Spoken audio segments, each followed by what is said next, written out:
নমস্কাৰ আপোনালোকক স্বাগতম জনাইছোঁ অন্য এটা নতুন ভিডিঅ'ৰ মাজতে বিটিআৰৰ এলপি-ইউপিৰ মেৰিট লিষ্ট সম্পৰ্কে বা বিটিআৰৰ এলপি-ইউপিৰ এপইণ্টমেণ্ট সম্পৰ্কে প্ৰমোদ বড়ো ছাৰ ডাঙৰীয়াই অলপ আগতে এটা মন্তব্য কৰিছে আৰু তেখেতৰ মন্তব্যৰ পৰা এইটো স্পষ্ট হৈছে যে এনআৰএছ কেণ্ডিডেটসকলে যি তেখেতৰ ডকুমেণ্ট ৰিলেক্সেশ্যনৰ কাৰণে গুৱাহাটী হাইকোৰ্টত কেছ এটা ৰেজিষ্টাৰ কৰিছিলে এই কেছৰ ইম্পেক্ট পৰিছে যেন অনুভৱ হয় আৰু তেখেতৰ মন্তব্যৰ পৰা আমি এইটোৱে অনুমান কৰিছোঁ যে এই এনআৰএছৰ কেছৰ ইম্পেক্ট পৰিছে।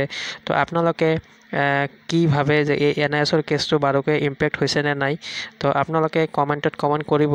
আমি আপোনালোকক প্ৰমোদ বড়ো ছাৰৰ মন্তব্যটো শুনাম তাৰ আগতে আমি কেইটামান কথা ক'ব বিচাৰিছোঁ যে যদি বাৰুকৈয়ে সঁচাকৈয়ে যদি এই এনআইএছৰ কেছৰ ইম্পেক্ট পৰে আমাৰ বিটিআৰৰ ৰিক্ৰুটমেণ্টৰ ওপৰত, তেনেহ'লে আপোনালোকে চাব যেতিয়ালৈকে এই এনআইএছৰ কেছটো ছল্ভ নহয় তেতিয়ালৈকে যদি বিটিআৰত এলপি-ইউপিৰ মেৰিট লিষ্ট অহাটো অসম্ভৱ যেন আমি অনুমান পাইছোঁ।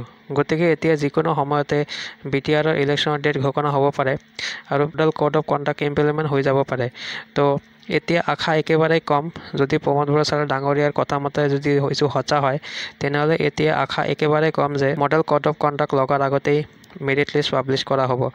প্ৰমোদ বড়ো ছাৰ ডাঙৰীয়াই কি কৈছিলে আপোনালোকে শুনক আৰু আপোনালোকে মতামত কমেণ্ট কৰিব বাৰুকৈয়ে এইটো ইম্পেক্ট হৈছে নেকি। তেনেহ'লে আমি আপোনালোকক প্ৰমোদ বড়ো ছাৰ ডাঙৰীয়াৰ যিটো মন্তব্য আছে এই মন্তব্যটো শুনাই আমি এই ভিডিঅ'ৰ পৰা বিদায় লৈছোঁ। থেংক ইউ, ধন্যবাদ। ৰায়মানা আৰু চিকনাঝাৰিলাও নেশ্যনেল পাৰ্ক দুটা আমি নেশ্যনেল পাৰ্ক ডিক্লেয়াৰ কৰাৰ পিছত 800 স্কুৱেৰ কিলোমিটাৰৰ নতুন ফৰেষ্ট এৰিয়া আমি পাবলৈ সক্ষম হৈছোঁ।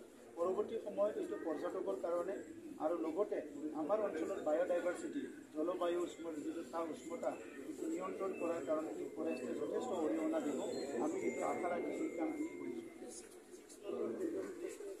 এনি টাইম ৰেডি হৈ আছে। অলপমান নিউজৰ এটা বিষয় আছিলে, এই নিউজৰ বিষয়টো মানে অলপ চাব লগা হৈছে আৰু অলৰেডি আমি হাইকোৰ্টৰ লগত কনচাল্ট কৰি পেলাই চবৰ লগতো কনচাল্ট কৰি এতিয়া নিউজৰ ভেৰিফিকেশ্যনৰ কামবিলাক আৰম্ভ হ'ব।